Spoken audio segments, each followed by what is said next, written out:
Dentro dos trabalhos envolvendo a análise da corrosão, num congresso internacional, 2 pesquisadores se despontam com um trabalho específico muito importante. Eu vou conversar com eles, o Alexandro e o Matheus, 2 pesquisadores que vieram para entender essa área tão importante da ciência que é a corrosão.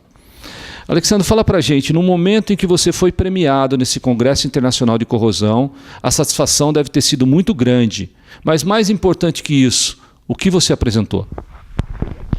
Primeiramente, nós ficamos bastante satisfeitos, né, com a premiação, e o importante para nós mesmo é apresentar o nosso trabalho e mostrar o que a gente tem feito e o foco das nossas pesquisas, né? Mas o nosso trabalho ele foi voltado na análise de corrosão em aço carbono em meio de sulfeto, em que a gente fazia uma mesclagem de técnicas, utilizando análise temporal de imagens, né, no caso, imagens in situ dessa evolução dessa corrosão, acoplado a técnicas eletroquímicas. E se fazendo uso dessa mesclagem de técnicas, a gente pôde criar modelos tridimensionais da evolução desses ataques, dessa evolução dessa corrosão na superfície do aço. E foi, digamos, essa estimativa dessas profundidades de pitch, dessa evolução desses ataques na superfície do material, que chamou atenção no Congresso e nos acabou agraciando com esse prêmio de melhor trabalho técnico oral apresentado no Intercore de 2012. Mas quem ouve um pesquisador dessa natureza falar não imagina que de mestrado, doutorado, pós-doutorado, Alexandre já fez muito. Fez muito pela ciência brasileira pensando no bem comum. A corrosão é uma importante área estratégica para o desenvolvimento de um país. De que forma você entende estudar corrosão e, no caso, beneficiar a população como um todo com ciência dessa natureza? O estudo da corrosão em si é um tema assim, que é bastante importante no mundo, né? Uma vez que a gente tem em torno de 3 a 4%, acredito que nessa faixa do PIB do mundo voltado a reparos no caso de ataques de corrosão, perda de estruturas de materiais, reposição de estruturas metálicas e entre outras, né? Então é uma ciência assim, que é um tipo de estudo assim, que tem uma grande aplicação em todas essas áreas. E no Brasil a gente tem essa ênfase ainda maior devido à nossas prospecções de petróleo em alto mar, nossas plataformas, nossas plataformas de petróleo, nossas novas reservas de petróleo, né, brasileiras como o pré-sal. Então todos os estudos que envolvam análise de corrosão, que minimizem as perdas dessas estruturas metálicas ou mesmo danos materiais ou ambientais que venham a ser causados por uma falha nessas estruturas. Então qualquer estudo que envolva essa linha é de grande valia para todos nós, né? Agora, pensando da forma como você apresenta, nós pensamos além. As pesquisas continuam. A importância delas estão claras. Agora, o que você imagina para o futuro? Um pós-doutor pesquisando corrosões, ou melhor, corrosão, e desta forma pensando em novas linhas e novas perspectivas. O que vem aí pela frente? O que vem pela frente é que a gente tem trabalhos que a gente está finalizando no momento, né? E futuramente a gente tem novas ideias que a gente está pondo em prática, né? Que é estudar também a variação desse pH interfacial durante a evolução desses ataques puntiformes. Com essa análise in situ da estrutura, a gente pode também expor como que está sendo transportado esse produto de corrosão para a solução, né? A gente consegue visualizar essa análise, verificar ainda se tem alguma variação de pH, então colocar de potencial hidrogeniônico, né, de pH na solução, que daí estará atrelado à evolução do ataque na superfície. Então a gente tem várias ideias assim, que estão sendo postas em uso, digamos, em perspectivas de trabalho no momento, né?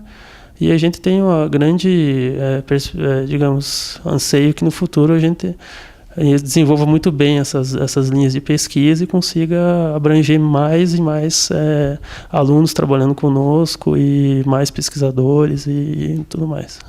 Com certeza isso aí vai ampliar muito, porque uma linha tão importante de pesquisa como essa não para por aí. A ciência não para, a dinâmica como Como tudo, como toda a linha de ciência, como todas as linhas de pesquisas em ciência, são muito importantes. Matheus, participando de uma natureza, de uma pesquisa desta natureza e criando novas perspectivas do futuro, o desafio da ciência não para. Com a satisfação que você teve também de ser premiado, eu gostaria que você ilustrasse um pouquinho para a gente como foi essa premiação e como ela se deu. Bom, eu me sinto muito feliz pelo prêmio que a gente ganhou.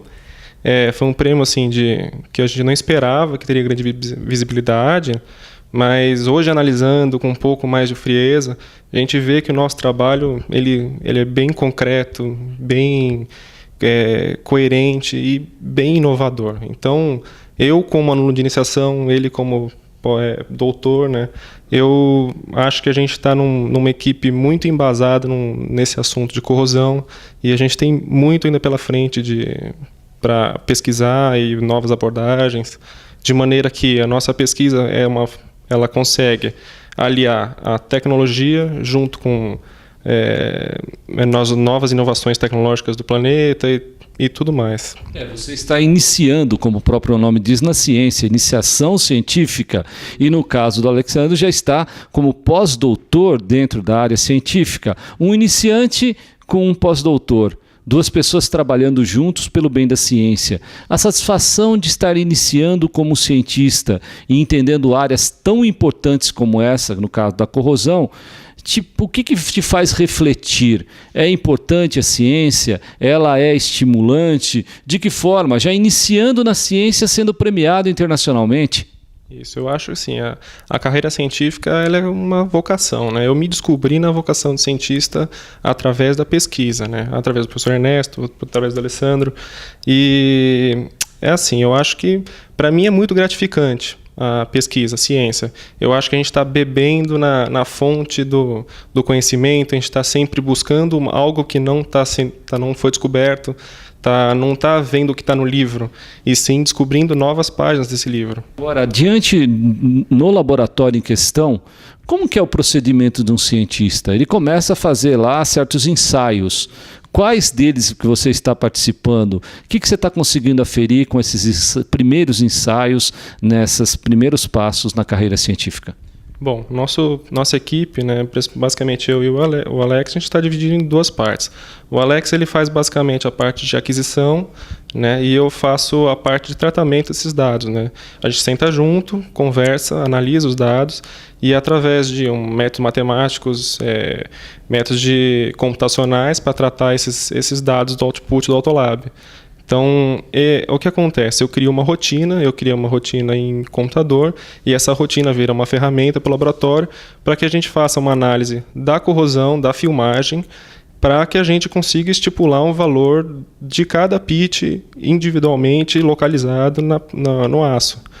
Então, antigamente, a corrosão ela conseguiria...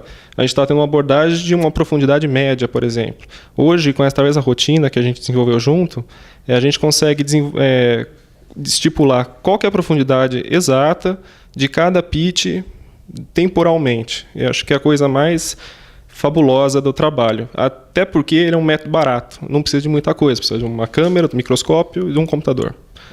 E existem métodos hoje que conseguem medir profundidade de pitch e tudo mais. Só que eles são muito caros. O nosso método é super legal porque é barato, não precisa de muita coisa. Então, só precisa de uma câmera, um microscópio e duas cabeças pensantes. Cabeças pensantes em prol da ciência. Cabeças essas que pensam na área de corrosão, uma área tão estratégica para um país, que ganha um prêmio internacional de reconhecimento pelos trabalhos de excelência e de qualidade feito por esses dois grandes pesquisadores brasileiros. A área da ciência que se propõe a trabalhar conceitos de corrosão desta forma merece uma nota, e a nota é nota 10.